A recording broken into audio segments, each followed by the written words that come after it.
Welcome back. Right now, national, state, and local leaders are all working together, taking steps to reduce the number of coronavirus cases and also address the people who have it. Currently, there are 14 cases here in Duval County. Joining me now to talk about the steps the Florida Department of Health is taking is Dr. Pauline Rolle with the Florida Department of Health here in Duval County. Really appreciate you taking some time out to talk with us this morning. Thank you for having me. So let's talk a little bit about how this works.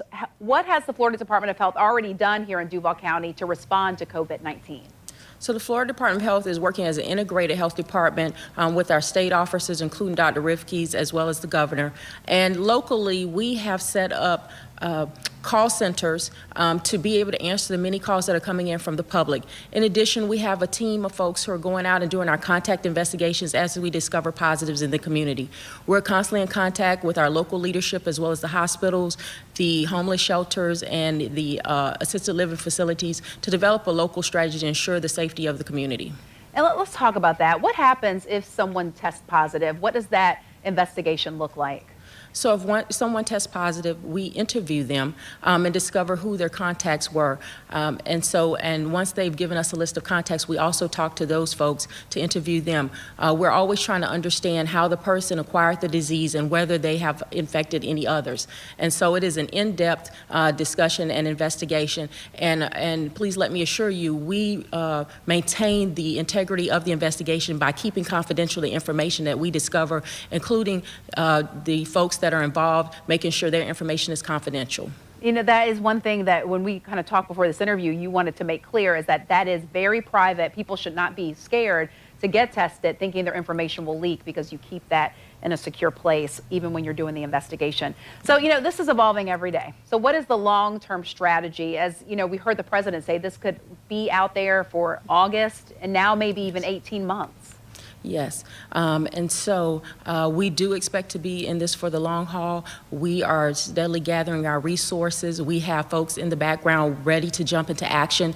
We're in contact with our state officials and our state leadership to ensure that we have the resources available to deal with this. I can assure you they are paying great attention to the various counties, and as a matter of fact, on a daily basis, we're giving reports, and they're also constantly in contact with us about what our needs are, including human resources as well as supplies. And what are you really asking the community to do right now? I'm sure the messaging is the same that we're hearing from the mayor, the governor, and the president. Yes, and so I think the governor and the mayor have it right to do the social distancing, to limit crowds to 10 people or less. I think that is absolutely the way to go. In addition, of course, the basics, hand washing, cover your cough, stay home. I think it's very important that folks take this seriously, and I think that's the way for us to stamp it out. And we have to be concerned about our most vulnerable population, our elderly. While you may be young and healthy and can overcome this virus quite easily, the elderly are most vulnerable and at risk for poor outcomes.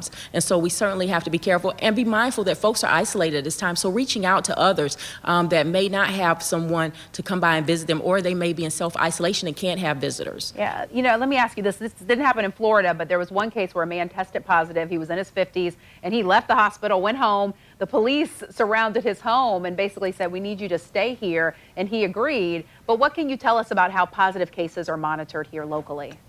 So we keep in touch with our positive cases by phone and to ensure they don't have symptoms. And in some cases, we actually visit their homes to ensure they are complying with the directives. The men, particularly with those who are just self-isolating, who were contacts to a COVID-19 case and do not have symptoms, they are still being isolated for 14 days, and we're keeping in contact with them as well. And the minute they have symptoms, we are launching into action to make sure they get tested. Okay, you know, this was one that you actually said we should answer, that local employers are requesting that some employees who have been out sick get tested for COVID-19 to provide the employer with a note before they return. But again, the advice is if you don't necessarily have those symptoms, don't get tested. What guidance can you provide on that? Right. And so at the Florida Department of Health, we're sticking to the CDC guidelines in terms of our testing.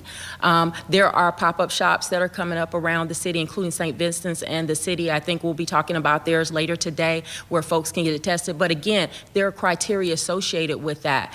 And so we're asked, in terms of notes for work and things of that nature, the Florida Department of Health is not providing those notes unless you're a part of our investigation. And so for those folks that we're directly taking care of, we will make sure they have that. But for other people who have randomly been out for just a cold or something like that, they need to follow up with their primary care provider for the note that they need. That's important. Employers know that, let their employees come back if they were not at risk. Dr. Rolle, thank you so much for taking the time to talk with us. You're welcome. No problem.